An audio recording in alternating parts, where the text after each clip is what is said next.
जिंदगी सुहानी है, इसका मजा लीजिए। जो लोग तंबाकू का सेवन करते हैं वो आज ही तंबाकू छोड़ दीजिए। अगर कोई परेशानी हो तो डॉक्टर से संपर्क कर लीजिए। युवाओं के लिए तंबाकू का सेवन एक खतरनाक समस्या है। धूम्रपान की वजह से सांस लेने में दिक्कत हो सकती है। इतना ही नहीं, इससे त्वचा भी दागदार हो जाती है और दांतों का रंग बिगड़ भी जाता है।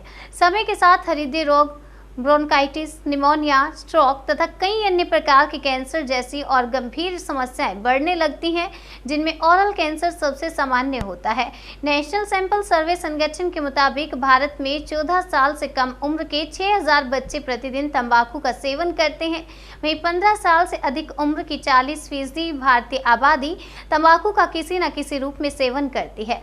तंबाकू में 4000 से अधिक प्रकार के केमिकल होते हैं, जिनमें 70 से अधिक कार्सिनोजेन और निकोटीन पाए जाते हैं, जिनका लंबे समय तक इस्तेमाल उसका आदी बना देता है और स्वास्थ्य को नुकसान पहुंचाता है। विश्व नो तंबाकू दिवस पर डॉक्टरों ने साइबर सिटी के लोगों को जागरूक किया और तंबाकू छोड़ने के लिए प्रेरित किया। तो सब अपना परिचय दीजिए। मैं हूं डॉक्टर पीयूष कुमार अग्रवाल। मैं हूं एसोसिएट डायरेक्टर सर्जिकल ऑन्कोलॉजी पारस हॉस्पिटल गुड़गांव में, और मैं टीम लीड हूं हेड नेक कैंसर्स के लिए। तो सब बात नो तंबाकू डे है, तो क्या संदेश देना चाहेंगे युवा वर्ग को? युवा वर्ग को ये संदेशा देना चाहूँगा कि तंबाकू एक बहुत ही हानिकारक तत्व है। सिर्फ ये नहीं है कि कैंसर ही होता है, इससे बहुत सारी बीमारियाँ होती है, फेफड़े की और बाकी शरीर की और बहुत सारी बीमारियाँ होती हैं। ऑलमोस्ट हर अंग पे असर करता है। कोशिश करिए कि शुरू ही ना करें। अगर शुरू कर दिया है तो छोड़ दें, और छोड़ने में आपको कोई मदद चाहिए तो आप हमारे पास आ सकते हो। हमारे पास हर तरीके की मदद अवेलेबल है पारस हॉस्पिटल गुड़गांव में। कितने पेशेंट आते होंगे कैंसर के, जो तंबाकू की वजह से कैंसर हो रहा है उसकी? मेरे पास तो जितने भी आते हैं, मैं ज़्यादातर मुंह के कैंसर से अगर देखूँ की बात करूँ, ज़बान के और मुंह के कैंसर्स की, तो 90% जो मरीज़ हैं उनमें तंबाकू की हिस्ट्री पॉजिटिव है। किसी न किसी फॉर्म में उन्होंने तंबाकू का इस्तेमाल किया, चाहे बीड़ी सिगरेट हो, चाहे वो खैनी हो, गुटखा हो, इस फॉर्म में। भारत में कितने केस आप मानते हैं कि होंगे इस टाइम? ओरल कैंसर से करीब करीब आप मान के चलिए कि 80,000 से 1 लाख केसेस पर ईयर का डेटा है करेंटली। पर ये डेटा अगर हम देखें कि ये डेटा ऑफिशियल रिकॉर्ड्स में है, ये डेटा उनका है जिनका हमको पता है। ऐसे बहुत सारे मरीज़ हैं जिनका हमको पता भी नहीं है, जो कि अवेयरनेस के लैक की वजह से मरीज़ अपने घर पे ही रहता है, कई बार तो पहुंच भी नहीं पाता अस्पताल। हमें मान के चल सकते हैं जितना है डेटा, इससे कई गुना संख्या मान के चलिए कि होगी।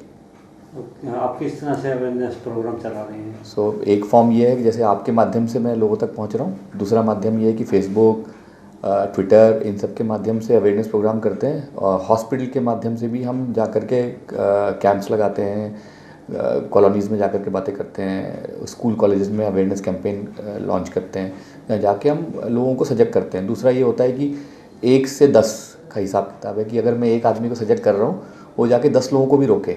आज एक बच्चे को अगर हम सिखा रहे हैं तो वो अपने घर वालों को भी रोकेगा करने के लिए। तो ये एक से दूसरे तक, दूसरे से तीसरे तक जाता है। इसी फॉर्म में ये अवेयरनेस आती है।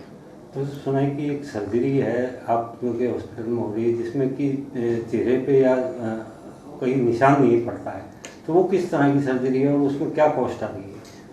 बेसिकली मैं एक अलग किस्म से मुंह के कैंसर्स को अप्रोच करता हूँ। नॉर्मली जब आप देखोगे कि अगर आप मुंह के कैंसर की सर्जरी देखोगे तो या तो यहाँ से चीरा लगा होगा, मुंह खुला हुआ होगा, या यहाँ से मुंह खुला होगा। अब दोनों में दिक्कत क्या आती है? यहाँ से खुलता है तो निशान साफ साफ दिखता है, दूर से देखो तो आप कॉस्मेटिक रिजल्ट अच्छे नहीं है।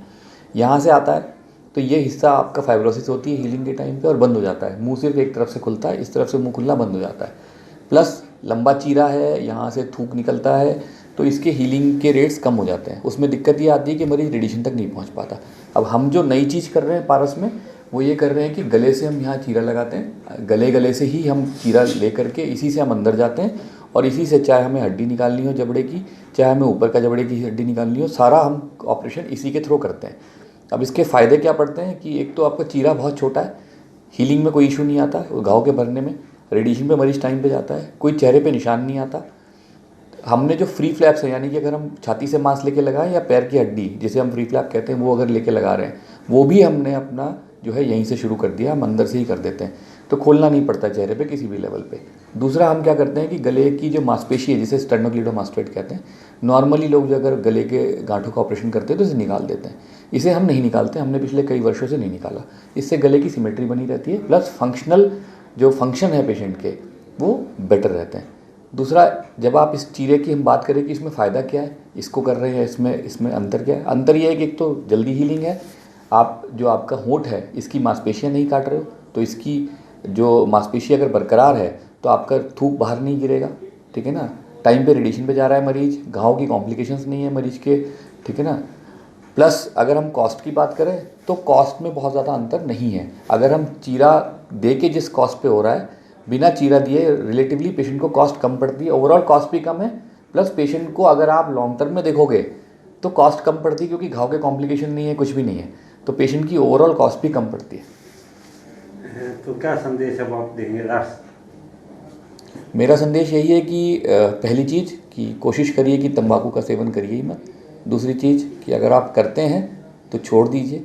तीसरा, सजग रहें अपने, जैसे आप अपने शक्ल को देखते हैं शीशे में, आईने में रोज़, हफ्ते में कम से कम अगर आप तंबाकू वगैरह का सेवन करते हैं तो हफ्ते में कम से कम एक बार आप अपना मुंह खोल के देख लें, ताकि कोई अगर अंदर चेंजेस आ रहे हैं तो आप अपने डॉक्टर से जाके मिलें। तीसरा, कोई भी मुंह में बदबू आ रही है, खून आ रहा है, छाला है, खाना खाने में दिक्कत नहीं है, दर्द है, इग्नोर मत करिए, आप अपने कैंसर सर्जन को जाकर के ज़रूर एक बार दिखा लीजिए।